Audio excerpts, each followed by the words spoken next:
The Liberal government of Canada has done the bare minimum and conservatives are freaking out. So, in this video, I'm going to go over some of the reaction and the reality to Canada's recognition of the state of Palestine, as Prime Minister Mark Carney announced here with this image on Twitter.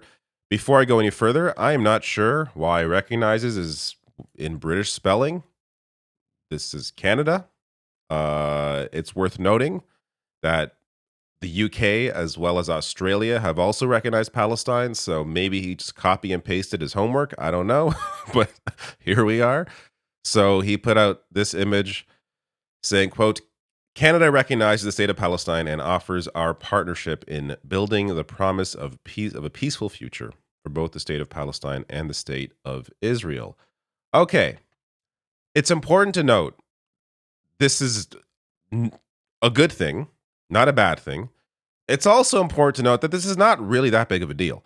So this came a day after, or at least a couple days after, the Irish rap group Kneecap was banned from entering Canada, which I did a video on. If you missed that, go check out my breakdown there. But it came out today that apparently they have not been given official notice that they are banned. So even though they canceled their tour dates, they apparently aren't actually officially banned. It seems like potentially a Liberal MP, Vince Gasparo, just tweeted out that they're banned without actually them officially being banned. It's a very bizarre story. So again, I'll link to this below the video if under source in case you want to read more into this. But it really weird stuff. But I'm bringing this up just to point out that just like this was this thinly veiled attempt, I guess, to try and score political points for a certain sect of voters. That's kind of what this is as well. So recognizing Palestine is sort of coming off to me anyways as the Liberal government's attempt to try and quash some of the criticism that the government is facing over their position on Israel when they're still not really doing anything. So this gets to Rabbi David, his post here. I'm going to get deeper into another analysis from somebody else later on. But he writes, Canada refuses to stop arms trade with Israel, evacuate people in Gaza to safe refuge, prevent tax-deducted donations from funding genocide, investigate and prosecute Israeli war criminals here, and deem it a genocide. So the recognition of Palestine is, again, something that, as I'm going to show you in a second here, is not really that big of a deal. But this is the reaction from the Conservative Party. Melissa Lantsman here, tweeting this out. In the short term, this reckless decision destroys Canada's credibility, shreds the international rules-based order, and abandons the Western values we once proudly defended. Yeah, okay, I could go on, but it's a bunch of bullshit. Yes. Destroys Canada's credibility by simply joining the rest of the world. What destroyed our credibility was the fact that it took us this long to do the bare minimum. The reality is, if your position is you support a two-state solution, then inherently that means you support a state for Palestine. So to, on one hand, claim that you support a two-state solution while at the same time, up to this point, having denied Palestine a state is completely absurd. This, again, is just right in line with the rest of the world. Nothing crazy going on here, but the Conservative Party is trying to claim that this is absolutely insane. They're supporting Hamas by claiming that they're supporting a state for Palestine. No, they're simply doing what is right, what is necessary, and what has been done by other countries for literally decades. In fact, if you go to the CNN page here, they show you when other countries formally recognized Palestine as a state, and you can go back to 1988. Like this is not. Canada is very late to the party here. So good on us, I suppose, for finally doing the bare minimum. Congratulations. But this gets to a clip from Melissa Lantsman. This is a bit of her reaction to the news. Because of this decision by this prime minister and this government, our world is more unsafe, our country is less respected by our allies, and once again, a small but vocal minority here at home notches another win on behalf of the terrorists and the Jew haters. What the fuck are you talking about? How are we more at risk? How is the world more dangerous? She doesn't explain that. Vocal minority. I mean, we're going to get to the actual data here. Even conservative voters, half of them believe, or I should say, know that Israel's committing a genocide. Let alone, we'll get to the how the other parties fare in those polls. But the vast majority of people understand what is going on because their eyes have not deceived them. This world that the Conservative Party is trying to create here, that this is an insane thing to do, and now it's also dangerous now because they said that Palestine's a state. There's nothing to any of it. It's complete bullshit. And as this video goes on, watch how bizarre it gets. You already know that I'm going to hold the Prime Minister responsible alongside a strong, dedicated Conservative caucus. But history is also going to hold them accountable. It's going to show that when the chips were down and things got tough, the Prime Minister took the easy way out instead of standing with our allies. This is a betrayal of the hostages who remain in Gaza, the Canadian citizens who were killed on October 7th, and our basic Western values of freedom, justice, and the rule of law. Okay, I'm not going to keep going because it's this whole video is so ridiculous. This ongoing zoom into her face. Look, I didn't finish the video, so it's possible we get all the way to the pupil. But Canada's going to be on the wrong side of history? What? For this? No. You are going to be on the wrong. You're on the wrong side now for continuing to defend a genocide that even Israel-based human rights organizations are saying is a genocide.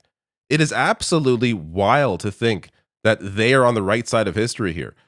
So I wanted to bring up, there are some conservatives, politicians like Jamil Javani, who have not said anything at all about Israel, Gaza, Palestine. Now, I want to be clear. It's simply because this is not their purview. Like, this is not he's not the foreign policy representative for the Conservative Party. So he may just simply want to stay out of his lane. But for such a massive issue, we're talking about genocide. We're talking about Mark Carney declaring Palestine a state. All of these various massive news stories, there has not been a single mention of Gaza ever from Jamil Javani. There hasn't been one on Palestine. There hasn't been anything about Israel. It's weird. Part of this, I think, look, again, this is my read. Doesn't mean it's true. But certain individuals, certain politicians, conservative politicians understand the reality. And they don't want to be on the wrong side of history if their goals are to maintain a higher position within the party. I do think Jamil Javani is somebody who at some point is going to run for the leadership of the party. And if he takes a position on this that is clearly the wrong position, if he voices support for what his own party is saying and doing, it's not going to look very good when he decides to eventually run for leadership, when it is clear, as it is clear now to us, but even clearer to the voting public, how wrong the Conservative Party currently is. So I don't think he wants to take a public position because it's not going to work for him well in the future. But this gets to how Canada actually feels about this issue. Should Canada recognize that Israel is committing a genocide? All voters, 64% say yes. This is Main Street research. You can go to poll after poll, similar results, Angus Reid Institute. Same question. Total, 52% say Israel's committing a genocide against Palestinians. 23% do not know or can't say. And every party in majorities, except for the Conservative Party, who are at only 51%, for an issue that is one the Conservative Party has been very clear about in terms of their position about continuing to defend Israel. It's interesting that only half of their voters support their position. So again, this is a number that I think is going to continue to decline as we head into the future because the reality is clear.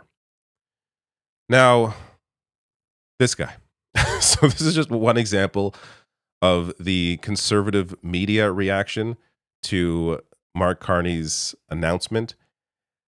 Ben Mulrooney's show here Quote, I have never felt so disconnected from a policy that I would literally say this government does not speak for me.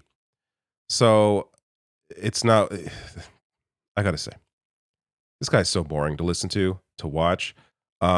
He also doesn't have much of a following, even though he is the son of a former prime minister, which he also, I mean, this Ben Rooney has been on television for decades. He was the host of Canadian Idol. He was on Entertainment Tonight. Like, this is a guy who's been in Canadian media. Anyone who's Canadian knows who Ben Mulrooney is. Yet his following on YouTube is very small, so I don't want to give this guy too much credit here for saying ridiculous things. But it gives you a greater idea of what a lot of the conservative media apparatus is saying in response to Mark Carney. But this is the guy who is being tapped as the interim host on Global News for the West Block, their political show, which is interesting considering Rachel Gilmore here, journalist, did some digging and found out that Ben Mulrooney donated nearly the maximum allowable amount to the Conservative Party of Canada. So when you are hosting a political show on Canadian television, you're not supposed to have such clearly defined politics as Ben Mulrooney does in his very clear right-wing political show. So here's another example. This is him discussing the genocide that he doesn't believe exists with his backwards cap here. All right, you've heard me on this show. As a matter of fact, there's a clip of me that it has been leveraged by, what do I say? A person who cosplays as a journalist. I guess they have bills to pay this week, so they're leveraging my work to pay their bills, and I'm glad they are. And I challenged a caller on our show once who posited as fact that there is a genocide being perpetrated by Israel on the people of Gaza. And I cut them off, and I said I don't indulge in conversation with people who say the earth is flat, and I'm not going to engage in that. It's wrong. It's not rooted in fact. It's a lie. So anyway. Amazing. Comparing the fact that there is a genocide in Gaza to the earth is flat, and him cutting off a caller because he has no argument to make, because he knows he is wrong. Why does he know he is wrong? I will get to that shortly. But Holocaust scholar says Israel's committing a genocide. United Nations, Israel has committed a genocide. International Association of Genocide Scholars, Israel's committing a genocide. Israel's committing a genocide in Gaza, say Israel-based human rights groups. Yet, we're supposed to think that Ben Mulrooney knows better than the actual experts in the field, including an individual who was literally born in Israel, is a Holocaust scholar, and says Israel's committing a genocide. Okay, here's the reality. Ben Mulrooney is an ambassador for a propaganda organization that their whole purpose is defending the Israeli government. So it's his job to defend what Israel's doing, and he cuts off a caller in that discussion because he's not able to defend it based on the actual facts and reality. But maybe we should listen to people like Yoav Gallant. There will never be a Palestinian state. Starmer, the British mandate, ended 77 years ago. You should focus on Islamic surge in the UK, not in Israel. Oh, yes. So Ben Mulrooney sides with people like Yoav Gallant, who, oh, yeah. International Criminal Court. Yeah. He is under an arrest warrant for allegedly responsible for the war crimes of starvation as a method of warfare and of intentionally directing an attack against the civilian population. Yeah. All right. Let's end on this. This is what Canada should be doing. Mark Kirsten with a great breakdown here just to get his proper title: Human Rights, International Criminal Justice, and Canadian Law. He's a professor. He writes here 3 things that must change with Canada's recognition of Palestine, which is also true for the UK, France, and Australia. 1, no more opposition to the ICC investigation or warrants in relation to Gaza. Their legal opposition was based on their view that Palestine wasn't a state. That is over.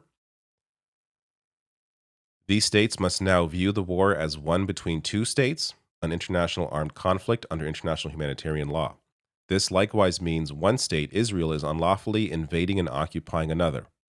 And 3, the treatment of the annexation of the West Bank and that of other contexts like Crimea are now the same. The illegal theft of territory belonging to a sovereign people and state. They should be treated the same politically and as a matter of international law.